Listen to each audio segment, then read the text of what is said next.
Se você busca um sedã usado por volta dos 50 a 55 mil reais, um Corolla como esse pode ser uma excelente opção. Esse aqui é um Corolla 2009, modelo 2010, na versão SEG, a versão top de linha do Corolla naquela época. Ela é recheada de equipamentos, mas será que vale a pena comprar um carro como esse nos dias de hoje?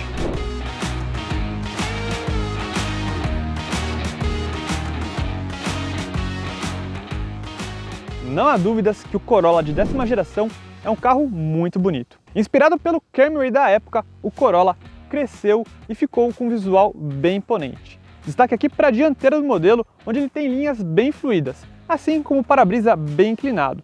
Além de bonito, esse carro ele é bem aerodinâmico e, como a gente vai ver com o vídeo andando, ele faz pouco barulho de ruído na estrada. Aqui na dianteira, o destaque do modelo são os faróis dele, onde eles eram muito bons para a época. O legal é que eles são foco duplos. Um farol foco duplo, ele tem um foco aqui para o farol alto e um foco exclusivo para o farol baixo, que é muito melhor que um farol de foco simples. Além disso, esse modelo ele tem lavador de farol com farol de xenon. Mas infelizmente, por conta da dianteira do carro ser bem comprida, o carro ele raspa a frente em lombadas e valetes por aí. E a gente nem pode culpar a Toyota por isso, porque ela levantou aqui a suspensão do Corolla para o Brasil. A culpa são das nossas ruas, que são bem ruins. Já falando sobre o conjunto roda e pneu, esse carro aqui utiliza as belas rodas Aro 16, de medida 205/55 Aro 16, que eu considero um conjunto extremamente adequado aqui para o carro, porque garante tanto uma boa estabilidade como um bom conforto a rodar. Geralmente, sedãs médios com roda 17 têm um rodar um pouco mais duro, e aqui no Corolla o conforto fica ideal. E outro destaque do Corolla é a sua boa construção de carroceria. O legal é que todos os vãos de carroceria são pequenos e regulares, exceto por um, aqui no capô, onde ele realmente é bem grande e destoa um pouco pelo resto do carro. E isso acontece em todos os Corollas dessa geração aqui. E a versão SEG também se diferencia pelas outras por pequenos detalhes, como por exemplo aqui as maçanetas cromadas, esse friso aqui na janela e, como já falamos, aqui pelo lavador de farol dianteiro. Continuando aqui na lateral do modelo, o legal é que a gente tem aqui um retrovisor com repetidor dos laterais e também aqui com rebatimento automático. Fala aí, isso é muito legal. Mas agora, se tem um ponto onde o Corolla poderia ser um pouco melhor, é na sua suspensão traseira. Se na época alguns concorrentes já tinham a suspensão traseira multibraços ou multilink, como por exemplo o seu arquirrival Honda Civic ou mesmo o Ford Focus, aqui no Corolla a gente tem um bom e velho eixo de torção.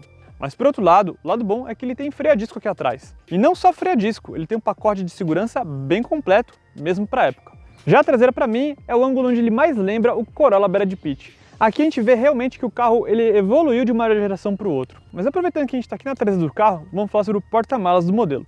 Mas antes, eu queria falar sobre a chave dele.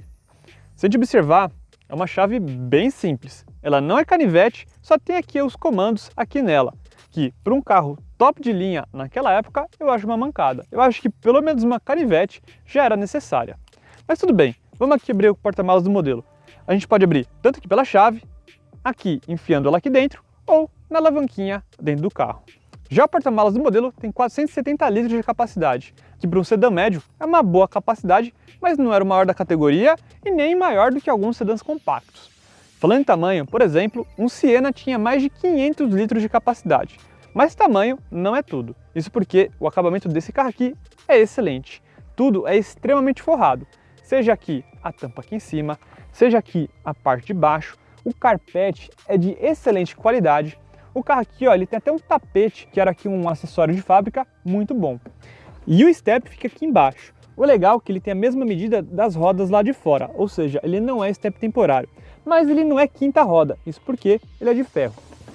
Mas pro step tá bom, né não? E olha que legal o capricho que a Toyota teve em alguns pontos. O triângulo fica aqui dentro e ele preso aqui no carro de uma maneira muito legal, ó. Você coloca aqui e tem um espaço exclusivo aqui para ele.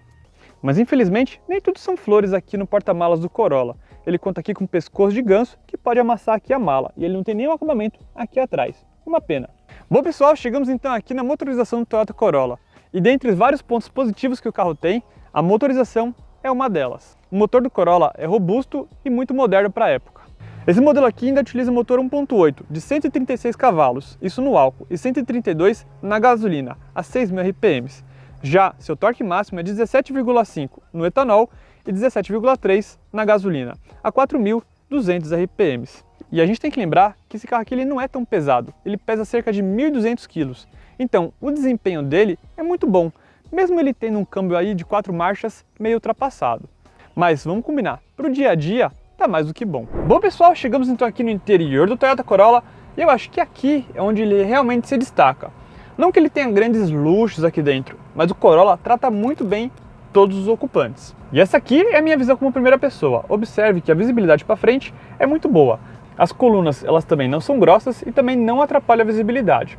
Já os espelhos retrovisores eles são grandes e tem um amplo campo de visão, seja aqui no motorista como ali no passageiro. Ó, aqui dá para ver certinho, olha como ele é bem ampla a visão dele. E isso é um ponto positivo. E para trás a visibilidade também é boa. Mesmo a traseira do Corolla sendo bem grande, ó, você tem uma ampla visão aqui do espaço.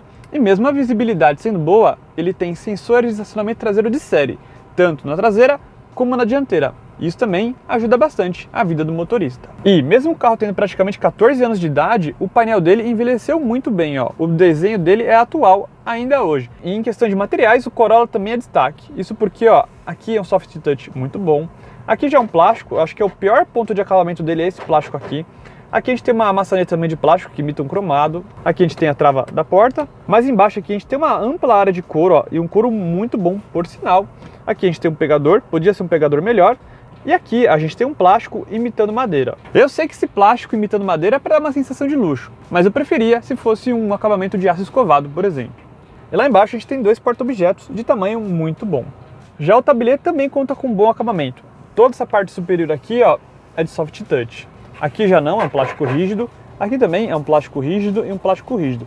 Mas tudo é muito bem encaixado e tudo tem uma ótima montagem. Vindo aqui no detalhe, a gente tem uma saída de ar. Aqui a gente tem o lavador de farol, o que é muito legal. Aqui a gente tem a trava do modelo e aqui a regulagem dos espelhos elétricos. E o legal é que eles rebatem automaticamente quando o carro desliga. Lá embaixo a gente tem a abertura do capô, aqui a gente tem uma porta para o OBD2. E uma outra coisa boa é que o carro ele também tem um bom apoio aqui para o pé esquerdo, o que é essencial para um carro automático. E mais para baixo a gente tem as famosas alavancas, tanto que abre aqui o porta-malas, como aqui o bocal do combustível, como manda a boa tradição dos carros japoneses. O volante ele é bem pequeno e tem uma pegada bem esportiva. Particularmente eu gostei bastante. E como o carro ele tem uma direção elétrica, o volante em manobras fica bem leve, o que é muito legal. O volante ele tem aqui os comandos para o som, aqui para o computador de bordo e aqui embaixo para o piloto automático. E além disso, um ponto positivo desse volante é que ele regula tanto em altura como em profundidade. E só por curiosidade, o Corolla Brad Pitt, que é o modelo anterior a esse, não regulava o volante em profundidade e ele era amplamente criticado e foi algo que a Toyota corrigiu nessa geração aqui. E além disso, uma das coisas legais da versão SEG é que ele tem aqui tanto farol automático como limpador automático também.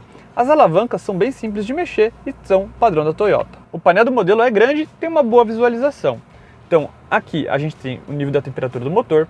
Essa luz espiã aqui é do tanque de partida frio, o carro está pedindo gasolina. Aqui a gente tem o mostrador da RPM e aqui o velocímetro. Aqui a gente tem o nível de combustível. Já nas telinhas aqui a gente tem aqui a hora e aqui o computador de bordo. O computador de bordo, como falamos, a gente pode mudar aqui nesse botão. Então aqui a gente tem a temperatura externa, aqui o consumo instantâneo, não está mostrando porque a gente está parado. Aqui o consumo médio, ele está fazendo 8,6 na gasolina, lembrando que esse carro aqui fica muito na cidade, então é um consumo até que ok. Aqui a gente tem a quilometragem desde a última vez que a gente desligou o carro. E desse lado aqui a gente tem tanto aqui a trip A e a trip B, apertando esse botão aqui, ó, a trip A, a trip B. E aqui o odômetro total. Esse carro aqui está com 92 mil quilômetros. E falar para vocês, achar um Corolla com menos de 100 mil quilômetros hoje em dia é algo raro. Continuando aqui no painel central, a gente tem duas saídas de ar. Uma coisa engraçada é que essas saídas não fecham, não é possível fechar elas. E para você direcionar o vento, seja para cima, seja para baixo, ó, tem que ser por aqui. E eu achei os comandos meio frágeis, assim, fiquei com medo de quebrar. Uma das exclusividades do Corolla SEG era o seu sistema de som com 6 disqueteiras, um negócio assim super chique para a época.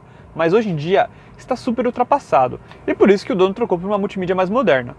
E mais para baixo aqui a gente tem um sistema do ar-condicionado, ele é digital e muito fácil de usar. E até estranho a gente ver um Corolla sem o tradicional reloginho dele aqui no centro do carro. E mais para baixo a gente tem o display do sensor de estacionamento. Uma coisa boa do Corolla é que todos os porta-objetos e porta-trecos ficam aqui escondidos, e isso é muito legal. Então, abrindo aqui, a gente tem acesso tanto a um cinzeirinho, como uma tomada de 12 volts / acendedor de cigarros. Que vamos combinar, é algo bem desuso nos dias atuais. E o Corolla tem dois porta-objetos escondidinhos, um fica desse lado aqui e o outro do outro lado lá. E essa aqui é a alavanca do câmbio automático, ela tem apenas 4 marchas e não tem muitas funções. O maior concorrente do Corolla na época era o Civic, e ele já oferecia um câmbio automático de 5 velocidades com opção de trocas aqui no volante, coisa que o Corolla ganhou nas versões mais novas. Aqui a gente tem o freio de mão, ele tem um peso muito bom, e vindo aqui mais pra cá a gente tem dois porta-copos. O legal é que eles também ficam escondidos. E o lado bom de ele ficar escondido assim é que evita o acúmulo de sujeira, de pó, de pelo de cachorro, essas coisas que ficam acumulando nos carros. Vindo aqui para o lado mais direito do painel, a gente tem dois porta-luvas. O porta-luvas aqui superior, que ele é bem menor, ó, cabe 2 guardanapos aqui dentro. E mais para baixo, a gente tem um porta-luvas principal. O legal é que ele desce de maneira muito elegante. Aí, ó, desceu. E também cabe bastante coisa aqui nele. O único lado negativo é que um desses porta-luvas poderia ser refrigerado, o que não acontece. E para finalizar aqui dentro do carro, a gente tem aqui um bom apoiador de braços. E o legal é que ele corre tanto para frente como para trás. E a gente sabe, carro automático precisa de um bom apoiador de braço para você ficar no conforto. E ele também abre em 2 níveis. Aqui é o nível superior, eu não vou nem saber o que tem escrito nesse papel. E aqui o nível inferior, ó. Cabe bastante coisa aqui dentro. E além disso, a gente também tem outra tomada 12 volts ali embaixo. Agora, se tem uma coisa que a Toyota caprichou aqui no Corolla, foram nos bancos dele. Isso porque os bancos são bem confortáveis, ó. Eles têm um bom apoio lateral, eles têm aqui um bom apoio para as coxas. O apoiador de cabeça é muito bom, não é daquele sistema que te joga muito para frente, ainda assim ele é bem fofinho, sabe? E além disso, uma coisa legal é que nessa versão aqui, o carro ele oferece ajustes elétricos aqui no banco, que dão aqui um toque de luxo bem bacana. Vindo aqui para a parte superior do carro, esqueci de comentar, esse retrovisor aqui ele é fotocrômico. Vindo aqui no parasol do modelo, o legal é que ele tem aqui lugar para colocar documento, ele tem espelho com tampinha e além disso ele tem iluminação. Tanto aqui no motorista, como aqui no passageiro, ó. Abrindo aqui, a luz se acende. E isso também era exclusivo da versão SEG. E continuando aqui no teto, a gente tem as luzes do modelo, onde aqui a gente consegue acender individualmente. E para finalizar, vamos falar sobre espaço. Aqui na frente, realmente eu estou bem confortável. O espaço aqui, ó, é muito bom. Me sobra 5 dedos para frente e eu estou bem posicionado aqui no banco. Vamos ver como é o espaço lá atrás? E aqui atrás, tanto espaço como conforto também são excelentes. Uma coisa que eu gosto muito aqui do Corolla é o ângulo do encosto, onde ele é bem inclinado e você viaja bem confortável aqui nele. E já aproveitando e falando sobre espaço, eu tenho 1,70 m de altura e ó, me sobra aqui 2 dedos para raspar a cabeça. E para as pernas, a situação é muito boa. Tudo bem que eu sei que eu não sou uma referência de altura, mas ó, me sobra aqui 6, 7 dedos aqui para frente. Aqui eu tô no passageiro porque o sol tava pegando bem na minha cara e tava bem ruim. Aqui nesse lado eu achei que o sol tava melhor. Mas os bancos estão bem paralelos e retratam uma pessoa também de 1,70 m aqui na frente. Então, como falamos, o lado bom aqui do Corolla é o conforto. O negócio legal é que o banco do Corolla, ele parece uma poltrona e te abraça aqui quando vai aqui para a lateral. Isso, o destaque do Corolla é a sua segurança. Isso porque a gente tem 3 apoios de cabeça aqui atrás, cinto de 3 pontos para todo mundo, mas para o sedã médio dessa época, isso já era algo normal. E o acabamento aqui atrás segue a boa qualidade lá da frente. Então aqui é soft touch, aqui é plástico, aqui a gente tem uma enorme área de couro, o que é muito bom, e aqui a gente tem aquele plástico imitando madeira. Aqui atrás a gente também tem porta-objetos, ou seja, a Toyota trata os passageiros aqui de trás com dignidade. E além disso também a gente tem revisteiro, tanto aqui desse lado como do outro lado. E um outro lado positivo do Corolla dessa geração é que o assoalho dele aqui no meio é plano, o que também aumenta espaço para quem vem aqui no meio. E quem gosta daquela alça do palavrão vai ficar feliz aqui com o Corolla, isso porque ele tem praticamente para todo mundo, só não tem para o motorista. Bom, mas realmente aqui dentro o Corolla é um carrão. Mas como é que é dirigir essa máquina? Bora lá? Bom pessoal, estamos aqui na cidade, então aqui com o Toyota Corolla. E olha, esse carro é bem confortável e por algumas razões bem interessantes. A principal dela é que a suspensão é bem voltada para o conforto e absorve muito bem as irregularidades do solo. Uma outra coisa boa é que aqui na cidade o isolamento acústico é excelente e você quase não ouve barulho lá de fora. Os vidros aparentemente são bem grossos e você não ouve nada assim de barulho da rua. Mas, infelizmente, na estrada o barulho dos pneus invade a cabine e incomoda um pouco mais do que deveria. Mas ainda assim, nada de outro mundo e nada que vai tirar o conforto desse carro. Um outro lado positivo aqui do Corolla é sua direção elétrica, onde ela é extremamente leve para a cidade e tem um bom peso para a estrada. Tudo bem que já é um sistema um pouco antigo, e ela não é tão sensível quanto os carros mais modernos, mas ainda assim, muito boa para a época.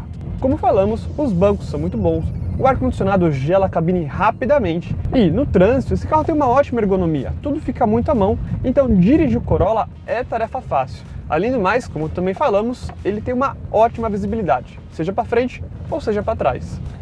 Já aproveitando e falando sobre o mercado desse carro, é incrível como o Corolla não baixa de preço e como esse carro tem uma procura absurda. Eu estava querendo trocar de carro, hoje eu tenho um Cerato 2008. Eu queria ir para uma i30 CW. Eu fui ver o preço de tabela dela, está por volta dos 40 mil reais. Um Corolla 2009 como esse, está 51 mil de tabela. Ou seja, é um carro mais antigo, com valor de tabela 10 mil acima. E isso mostra o quão o Corolla é valorizado. E o dono desse carro aqui me relatou que aonde ele para, o pessoal pergunta se ele não vende esse carro. Isso mostra o quão bom o mercado do Toyota Corolla é. Mas isso também abre alas para um outro questionamento. Será que não existem outras opções com mais conforto e mais novas do que ele? Com certeza sim, como eu falei, o caso aqui do i30 CW. Mas eu garanto, nenhum carro traz essa confiabilidade na marca como esse. E isso eu acho que não tem preço e vale muito a pena. Bom pessoal, essa foi a avaliação do Corolla Seg 2009, modelo 2010.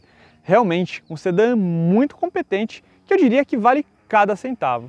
É um sedã que é bonito, é confortável, é prazeroso de dirigir e vale muito a pena. Eu vou deixar o vídeo de dois Toyotas aqui do lado. O primeiro, aqui da SW4, aqui em cima. E aqui embaixo, a história completa do Toyota Etios. Muito obrigado e até a próxima!